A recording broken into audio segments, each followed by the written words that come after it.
우선 김수현 상무님, 과업수행계획서 4쪽을 누가 언제 삭제 지시했습니까? 정확한 기억이 없다고 말씀드렸고요. 지금 그러니까 홈페이지에 지금 올라간 거 보고 없어졌다는 걸. 홈페이지에 올린 게 7월 25일인데, 네. 그러니까 그 전이겠네요, 삭제 지시가. 지시 기억 없다고 말씀드렸습니다. 삭제 지시, 그러니까 삭제를 그 전에 했을 거 아니에요. 삭제된 게 올라갔으니까. 에, 그죠? 그러니까 기억이 아니라 이거는 논리죠. 예. 과업수행 과정의 국토 파트너가 누굽니까? 도로정책과입니다. 도로정책과장이죠. 도로정책과장이 7월 30일자로 바뀌었네요. 네. 전 과장이 한명희 과장인데 한명희 과장이 이걸 지시한 거죠. 어떤 걸?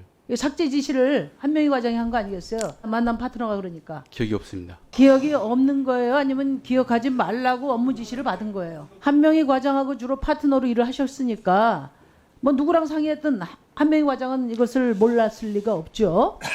그러니까 한명희 도로정책과장이 맞죠? 다시 한번 묻겠습니다. 이 자리는 증인 자격으로 나온 것이고 많은 의원들이 지적했지만 위증은 처벌이 무겁습니다. 한명희 과장이 아니에요. 모릅니다. 기억이 안 나는데 자꾸 그렇게 물어보시면 지금 2달 유도하시는 반 건가요? 전 일이거든요. 그것도 기억 못할 정도라면 이 과업을 수행할 수가 없겠죠. 기억하지 말라고 과업 지시를 받으신 거예요? 그러면 한명희 과장 말고 또 같이 일한 사람이 있습니까?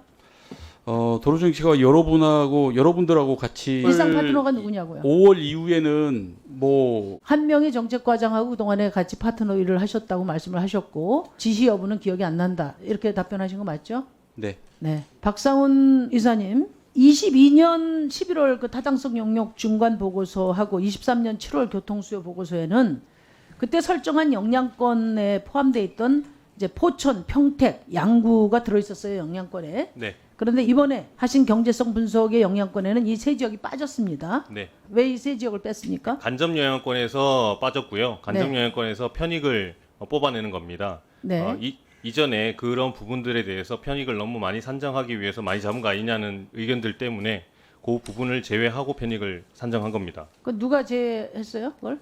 저희가 제외했습니다. 자의적으로 제의를 하신 거예요? 그러면? 네. 막 그래도 됩니까?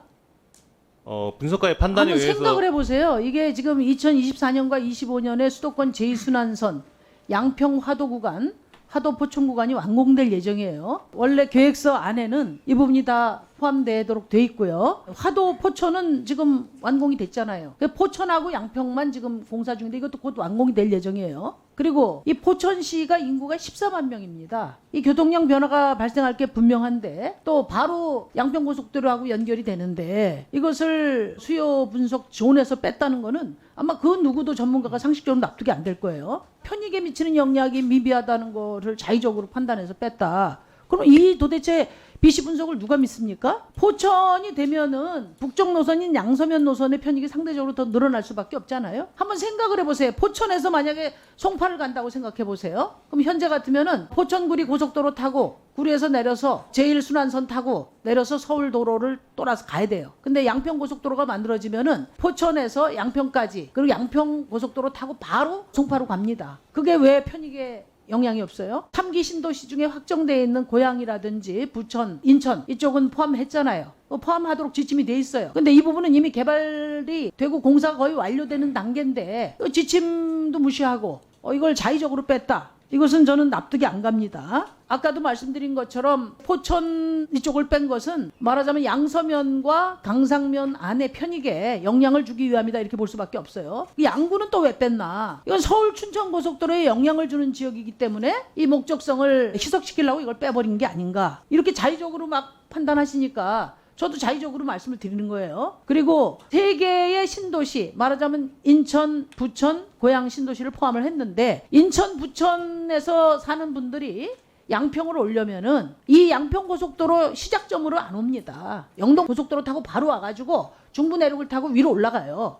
그러면 강상면이 먼저인데 굳이 양서면까지 올라갈 필요가 없죠. 그러니까 강상면 수요가 늘어날 수밖에 없다고 저는 보고, 그 다음에 간접 영향권에서 도저히 뺄 수 없는 이런 포천 같은 데를 뺐다는 것은 이것은 이제 양서면의 편익을 저감시키기 위한 조치가 아닌가. 물론 제가 로 데이터를 가지고 다 분석을 하겠지만은 그런 말씀을 드리고, 제가 그 기술자시니까 양심을 갖고 한번 말씀해 보세요. 양평 고속도로가 서울 춘천 고속도로랑 연결될 걸 고려할 필요 없다. 이걸 지금 주장을 하고 있습니다.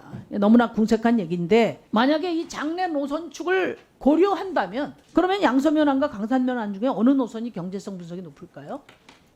어떻게 연장을 보세요? 고려한다면 양서면안이 유리할 걸로 판단됩니다. 예, 그러니까 양평 고속도로가 서울 춘천 고속도로하고 연결되는 사업 목적을 배제하려고 지금 애를 쓰는 거예요. 그래서 자료도 예비 타당성 조사를 삭제하고 영향권 범위 내에서도 양구를 빼버리고 이렇게 한 거죠. 어떻습니까?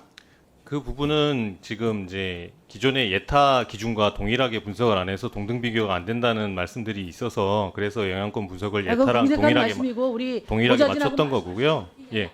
그리고 타당성 조사 때문 그거하고 인수 때문이 아니고 너무나 미미하기 때문에 뺐다 내 판단은. 미미하기도 하고요. 예타 보고서와 동일하게 분석을 해야 동등 비교가 된다고 하셔서 했고요. 지금 진행되는 과정이기 때문에 넣어서 다시 분석을 할 수도 있습니다. 우리 양평 고속도로 변경에 범인을 바꿔치기 하는 과정이라도 전문가는 그렇게 하면 안 됩니다. 솔직히 해야 되고 양심을 걸고 해야 됩니다. 이것만 사업하시고 안 하실 거예요. 아까 우리 그 김수현 상무님 나오셔서 말씀하시는데 검토 방안만 했다. 그 비시 분석도 하고 이제 뭐 예산협의 승인도 해야 되고 저는 국토부 장관이 말하는 줄 알았어요. 이게 지금 몇 년 거쳐서 예비 타당성 조사까지 예? 엄청난 돈을 들여서 결과까지 나온 상황에 아무 지식 없이 단일 대안을 제시할 만큼 용역사가 그렇게 막강한 권한을 갖고 있다면은 그야말로 국책사업을 그렇게 좌지우지한다면 이거야말로 국정농단이지 뭐예요. 이게 말이 되는 얘기입니까? 아니 주처에서 국토부의 방향을 제시한 적도 없고 결정한 적도 없는데 용역사가 제시하고 추진하고 예타 노선 제끼고 최종 노선 결정하고 그런 정도면은 그런 큰 용역사가 없고 그거는 국정농단이에요. 그렇기 때문에 이거는 그게 아니라면은 국토부에서도 입을 댈 수 없는 그 상위 권력이 바로 알겠습니다. 예. 법인을 교체하는 과정이 아닌가 저는 그렇게 의심할 수 있습니다. 네.